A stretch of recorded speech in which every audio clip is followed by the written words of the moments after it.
Avez-vous déjà imaginé créer des animations vidéo complexes, parfaitement synchronisées avec votre voix, en quelques clics? C'est désormais possible grâce à une fonctionnalité de Claude Design que la plupart des utilisateurs ignorent, mais qui est pour moi la plus puissante, les animations. C'est elle qui me permet de réaliser tous les éléments graphiques animés que vous voyez à l'écran et que j'utilise dans chacune de mes vidéos récentes. Cette plateforme peut générer une multitude d'animations captivantes, mais son atout le plus unique réside dans sa capacité à être guidée par une simple transcription. Il me suffit de lui fournir un texte et elle produit des animations entièrement synchronisées avec mes paroles.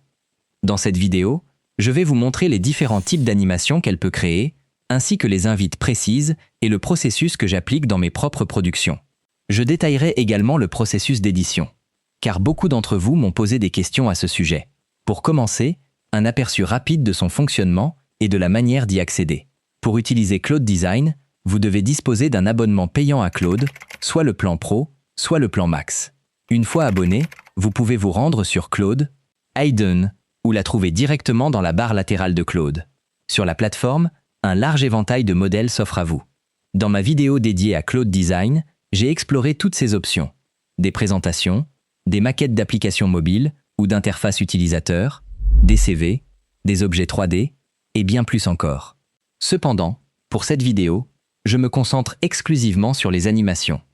Je vais débuter en créant une animation à partir d'une simple invite textuelle. Ensuite, je vous montrerai comment utiliser une image de référence, puis plusieurs, et enfin, comment exploiter un système de design. Ce dernier vous permet de définir un style de marque et un guide vocal complet, que la plateforme utilisera de manière cohérente à chaque fois. Pour chacune de mes vidéos sur Claude, je dispose d'un système de design Claude dédié qui inclut l'interface utilisateur, le logo, les couleurs et tous les éléments nécessaires. Ainsi, il me suffit de le sélectionner, de coller mon invite, d'insérer une transcription horodatée, je vous montrerai comment l'obtenir facilement, puis d'envoyer le tout. Nous allons y arriver progressivement.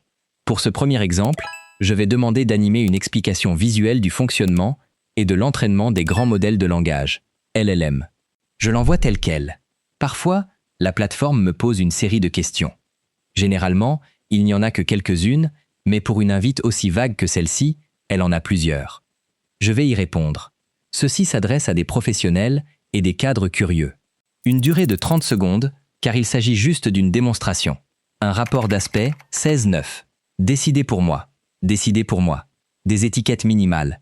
Et quelques autres détails. Ensuite, je clique sur Continuer, et la génération démarre. En quelques minutes seulement, le résultat est là. Voyons cela. La plateforme propose un panneau de réglage où je peux tester différentes couleurs d'accentuation. J'ai particulièrement apprécié le plan d'ouverture, avec l'exemple classique du chat sur le tapis, celui qu'on voit à chaque fois que ce sujet est expliqué. La transition était fluide. Je pense que j'ai préféré cette couleur rouge. Il y a aussi une ligne de temps en bas où je peux ajuster la durée de chaque plan. Je pourrais par exemple réduire celui-ci si je voulais qu'il soit plus rapide.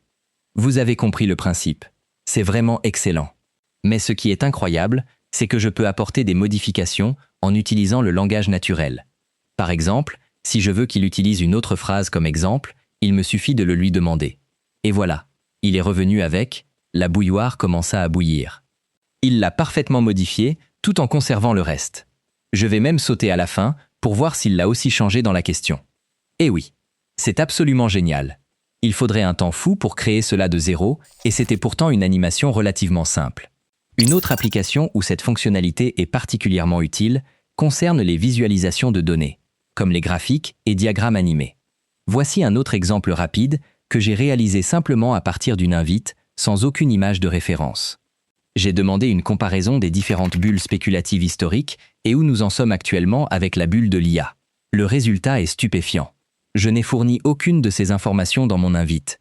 La plateforme a elle-même effectué les recherches nécessaires pour trouver toutes les données à utiliser. Ainsi, avec une simple invite, vous pouvez obtenir des animations extrêmement utiles. Celles-ci sont très différentes de ce que vous obtiendriez avec un générateur texte-vidéo classique. Claude génère du code réel en arrière-plan, comme du HTML, du CSS et du JavaScript, et vous le montre en direct. Ces trois éléments représentent respectivement la structure, le style et le mouvement. Tout se passe en temps réel. C'est radicalement différent d'un générateur qui renvoie un fichier vidéo complet. C'est pourquoi la sortie dans Design est si facile à modifier avec précision. Il s'agit simplement de changer des parties de ce code. Vous pouvez également créer des animations à partir d'une image. Voici un exemple tiré d'une vidéo précédente. Je couvrais l'écosystème Claude et j'avais une idée précise de son apparence visuelle. J'ai donc utilisé GPT Image 2 et le résultat correspondait presque exactement à ma vision. Mais j'avais besoin que cela soit animé. J'ai donc inséré l'image et expliqué le type d'animation souhaité. Essentiellement, les 3 éléments supérieurs au début, puis chaque couche s'anime, marque une pause, puis passe à la suivante en descendant l'écosystème. Les pauses étaient nécessaires car j'utilisais cette animation comme un écran titre pour chaque section. Cette fois-ci, aucune question ne m'a été posée. La plateforme a directement généré le résultat suivant. L'animation commence avec le titre, puis les produits principaux apparaissent, une pause, puis la couche universelle. Toutes ces animations sont incroyablement fluides. Ensuite, le contexte et la mémoire, une pause, puis la couche autonome finale. Le résultat était parfait du premier coup. L'apparence est différente de mon image de référence, car, encore une fois, la plateforme n'anime pas l'image elle-même, mais recrée l'idée sous-jacente à l'aide de code. Cet exemple utilisait l'image pour la recréer. Mais vous pouvez utiliser des images de référence pour toutes sortes de choses. Une application que j'utilise fréquemment est la simulation d'interface utilisateur de différentes plateformes, car j'en ai régulièrement besoin. Je télécharge l'image et la plateforme peut simuler le déplacement d'un curseur, des clics, l'apparition de fenêtres, la saisie dans une boîte de dialogue ou une conversation interactive. C'est un travail très difficile à réaliser de manière traditionnelle, à moins d'utiliser un modèle, ce qui est possible pour certaines plateformes courantes, mais certainement pas pour les moins utilisées, et la personnalisation reste limitée. C'est donc un gain de temps considérable, et ces exemples utilisaient une seule image de référence. Avec plusieurs images de référence, vous pouvez réellement guider le style pour assurer une cohérence sur une longue génération, tout en incluant des logos, des interfaces utilisateurs, des icônes spécifiques ou tout ce dont vous avez besoin. Je vais créer une animation sur Claude. J'utiliserai donc le petit personnage de Claude, puis la boîte de dialogue, l'interface de discussion, et cette image-ci pour le fond. Ces 4 éléments devraient me fournir tout ce dont j'ai besoin. Je les insère. Ensuite, j'utilise une invite relativement simple, que j'ai généralisée, pour laisser de la marge à Claude, afin de concevoir des éléments réutilisables pour différentes générations, produits, concepts et types d'explications que je présente. Mon invite est la suivante. Je souhaite des animations graphiques qui seront utilisées sur une vidéo de type Talking Head. Elles doivent suivre la transcription, illustrer les concepts aux horodatage correspondants et utiliser par défaut des graphiques et des icônes pour illustrer les concepts chaque fois que possible. Utilisez l'interface lorsque cela est pertinent. Utilisez le texte de manière minimale, uniquement pour souligner les points clés ou étiqueter des éléments. L'exception est une définition où le texte exact à l'écran a du sens. Vous voyez, c'est une invite assez générale qui fonctionne pour la plupart des types de vidéos que je réalise. La partie sur l'utilisation minimale du texte est importante, car par défaut, la plateforme a tendance à utiliser beaucoup de texte, presque comme des sous-titres complets, ce que je n'aime pas du tout, mais c'est facile à corriger. La partie suivante de l'invite demande de laisser un espace vide sur le tiers droit et parfois sur le tiers supérieur pour y placer mon talking head. Sinon, l'animation occupe tout l'écran et je n'ai plus d'espace pour me positionner. Je lui demande également de basculer entre les emplacements selon ce qu'il juge approprié. Généralement, le tiers supérieur ouvert est réservé aux points majeurs et aux définitions, où l'animation peut même occuper tout l'écran si nécessaire. Dans ce cas précis, je dois ajouter une ligne sur la manière dont j'ai intégré cette image de fond pour qu'il l'utilise. Je lui demanderai d'y ajouter une animation subtile. Le rapport d'aspect est 16:9. Ensuite, je dois coller la transcription. La méthode la plus simple et la plus rapide que j'ai trouvée est d'utiliser Gemini. Je lui dis « Donne-moi une transcription SRT pour ceci ». Je dépose ensuite la section de la vidéo pour laquelle je veux les animations. En 5 à 10 secondes, le résultat est là. SRT signifie « Subrip Text ». C'est un format de fichier texte brut qui inclut les codes temporels avec le texte en dessous et des sauts de ligne entre chaque bloc. Gemini comprend ce format. Je n'ai qu'à cliquer pour copier, puis coller à la fin de mon invite et envoyer. Aucune question ne m'a été posée. Voici le résultat. Vous pouvez voir qu'il a laissé de l'espace sur la droite pour mon talking head. L'interface de discussion est magnifique, avec le petit personnage de Claude flottant de haut en bas. C'est excellent, mais l'effet est maximal lorsque mon talking head est superposé. Je vais donc l'ajouter et relancer le tout avec le son. Cependant, j'ai remarqué qu'il n'avait laissé de l'espace que sur la droite pendant toute l'animation. Je souhaite donc déplacer l'espace libre vers le haut vers la fin. Je vais envoyer une petite demande de suivi. Déplace la conversation et un tour vers le centre inférieur, en laissant suffisamment d'espace en haut pour le talking head. Ce sont les titres que Claude a donnés à ces sections. Vous pouvez les voir ci-dessous. Je les référence généralement par leur nom lorsque je veux les modifier, et cela fonctionne très bien. Et le résultat est parfait. Je vais maintenant cliquer sur Partager, puis sélectionner Vidéo. Je souhaite augmenter la résolution à 1080p, puis exporter. Ensuite, je peux l'importer dans Premiere Pro. Voici ma véritable timeline de la vidéo précédente, d'où est extrait cet extrait. J'ai ajouté manuellement les images clés de mise à l'échelle et de position, puis j'ai utilisé une courbe de Bézier pour fluidifier le mouvement. Je ferai ensuite quelque chose de similaire avec le masque. Je l'ajusterai manuellement à l'endroit souhaité, puis le synchroniserai avec le mouvement. Je passe ensuite au mouvement suivant et clique dessus. Vous voyez, c'est la même chose. Une fois que j'ai créé ces mouvements, je peux les copier-coller. Cependant, la façon de le faire dans Premiere est assez fastidieuse. J'ai donc développé un plugin pour Premiere afin de résoudre ce problème, ainsi que d'autres tâches chronophages pour ce type de vidéo, comme les zooms et les surlignages animés. C'est vraiment génial. Cela me fait gagner énormément de temps sur les tâches répétitives et fastidieuses que je réalise souvent. Et c'était aussi amusant à créer. C'est un plugin que j'ai développé pour mon usage personnel. Il n'est pas disponible publiquement pour l'instant, mais j'étais tellement enthousiasmé que je voulais vous le montrer très rapidement, car c'est ce que j'utilise réellement aujourd'hui. D'ailleurs, j'ai tout construit en utilisant des codecs. Pour les zooms, je clique simplement là où je veux le zoom. Je peux changer l'échelle si je le souhaite, puis je clique sur Animer, et c'est fait. C'est un zoom super fluide. Pour les surlignages, je positionne ce rectangle et clique sur Magnifier pour zoomer et l'ajuster parfaitement. Je peux changer la couleur ou le style d'animation. J'aime beaucoup le style dessin. C'est bon. Je clique sur Animer. Et maintenant, j'ai ce surlignage. Le surlignage s'anime pendant le zoom et un fondu est ajouté à l'arrière-plan, tout en même temps. Super facile. Ou je peux même créer une fenêtre contextuelle où je place un autre rectangle et l'animation se fera vers cet élément. Il y a en fait beaucoup d'autres fonctionnalités ici, mais je vais passer à l'option Talking Head.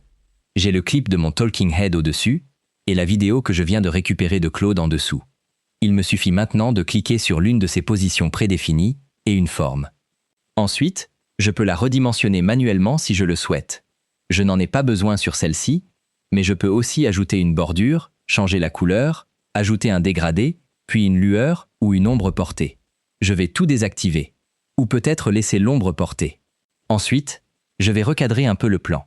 J'aime quand la lumière orange est juste au sommet du masque. C'est mieux. Puis je clique sur Animer à cet état. Et en quelques secondes, c'est fait. Et tout le monde le sait. Et cela fonctionne de la même manière sur les 3 surfaces. C'est une animation parfaitement fluide. Ensuite, dans la section suivante, je voulais que cela se déplace vers le centre. Je vais donc placer la tête de lecture là, cliquer sur Actualiser l'image pour voir où elle doit aller. Cliquez à nouveau sur l'emplacement et la forme. Je dois m'assurer que la lumière orange est parfaitement au sommet. Puis cliquez sur Animer. Et voilà, c'est parfait. Je vais maintenant l'agrandir. Ensuite, je peux lancer la lecture depuis le début et vous verrez comment les animations se synchronisent avec ce que je dis. Le chat est la fonction que tout le monde connaît et elle fonctionne de la même manière sur les 3 interfaces. Il s'agit de votre échange avec Claude pour le brainstorming, l'écriture, la recherche ou l'élaboration d'une idée. C'est un partenaire de réflexion. Vous pouvez l'étendre avec des fonctionnalités intégrées, comme les projets, qui lui donnent un contexte permanent sur votre travail, ou les connecteurs, qui lui permettent d'utiliser vos autres outils, comme votre email ou votre calendrier, ou encore les artefacts, cette petite fenêtre d'application ou de document qui s'ouvre à côté du chat. Mais au fond, le chat est une conversation. Tout ce que le chat fait, même lorsqu'il vous crée un fichier ou un petit tableau de bord, se déroule en un seul échange, puis il vous le rend et attend votre prochaine instruction. J'ai utilisé ces animations dans un bon nombre de vidéos maintenant, mais je suis toujours sidéré de la facilité avec laquelle on peut obtenir cette qualité de graphique animé. Mais je veux maintenant faire un dernier exemple, car il y a encore une fonctionnalité très importante que je n'ai pas abordée. Télécharger une série d'images de référence est très efficace, mais cela ne s'applique qu'à cette génération spécifique. Souvent, vous voudrez utiliser un style cohérent sur plusieurs générations afin qu'il reste uniforme à travers différents plans ou différentes vidéos. Cela peut être pour qu'ils correspondent à vos couleurs de marque à chaque fois. Ou, comme moi, je réalise beaucoup de vidéos sur Claude et je veux que le logo, l'interface utilisateur et les couleurs soient toujours les mêmes. Même au sein d'une seule vidéo, je ne génère généralement que des sections de 30 secondes à 2 minutes à la fois, et je peux en avoir plusieurs dans une vidéo. Il est donc nécessaire de créer un système de design réutilisable, ce qui est très simple. Vous pouvez cliquer sur le bouton plus sous le menu déroulant Système de design, ou en dessous, il y a un onglet Système de design, où vous pouvez voir tous vos systèmes précédents. Pour en créer un nouveau, cliquez sur Créer un système de design. Ensuite, vous pouvez soit le créer en utilisant du code Claude, soit, comme je vais le montrer ici, cliquez sur Créer. Vous pouvez lier du code depuis GitHub, votre ordinateur, télécharger un fichier Figma ou simplement déposer les images que vous souhaitez qu'il utilise comme base. J'ai simplement déposé ces 3 images que j'ai générées avec GPT Image 2 dans un style cohérent, couvrant les types d'éléments qui pourraient apparaître dans mes vidéos. Vous pouvez ensuite ajouter d'autres notes pour le guider, mais je vais me contenter de cela et cliquer sur Continuer la génération. Cela prendra environ 5 minutes. Le système a maintenant terminé de générer le document complet avec la structure du système, les fondamentaux du contenu, les bases visuelles, puis tous les différents visuels qu'il utilisera à travers les générations. Type de ligne de connexion, style de vert et de contour, élévation lumineuse, iconographie. Cela continue encore et encore. Il y a une tonne de choses là-dedans, et vous pouvez bien sûr demander toutes les modifications que vous souhaitez, mais je vais l'utiliser tel quel. Maintenant, quand je retourne à l'écran principal et que j'ouvre le menu déroulant, Système de design, il est là. Je ne lui ai pas donné de nom ni spécifié son usage, il l'a donc simplement appelé Système de design Halo Néon. Je sélectionne Animation et je colle la même invite. Je vais sur Gemini, je dépose une section d'une ancienne vidéo sur les agents. Je copie, je colle et j'envoie. Le résultat est là, et tout semble avoir parfaitement utilisé le style du système de design. Je vais procéder à l'exportation afin d'y ajouter mon talking head. Je ferai cela de la même manière, bien que je remarque que l'étalonnage des couleurs était vraiment mauvais dans cette vidéo. Je ne sais pas pourquoi je me suis rendu si lumineux par rapport à l'arrière-plan ici. Tant pis. Quelques clics seulement avec ce plugin. La vidéo est terminée, et la voici. Juste un petit rappel pour ceux qui découvrent. Un agent d'IA est un système capable de raisonner, de planifier et d'agir de manière autonome en fonction des informations qui lui sont fournies. Imaginez-le comme un employé numérique qui peut penser, mémoriser et accomplir des tâches. C'est différent d'un chatbot ou d'une automatisation. Un chatbot répond à des questions. Un agent prend votre objectif et fournit un résultat. Une automatisation suit des étapes fixes. Un agent raisonne et choisit des actions en fonction du contexte. Pour y parvenir, un agent dispose de 3 composants essentiels, le cerveau, la mémoire et les outils, c'est-à-dire les intégrations qui lui permettent d'agir en votre nom. C'est ainsi qu'il interagit réellement avec le monde et accomplit des tâches. Je trouve que le résultat est incroyable. Littéralement en une seule tentative. Je l'ai utilisé tel quel. C'est l'ensemble du système. Je suis toujours sincèrement époustouflé de pouvoir faire cela maintenant. Cela m'a fait gagner un temps précieux. J'espère que cela vous sera utile.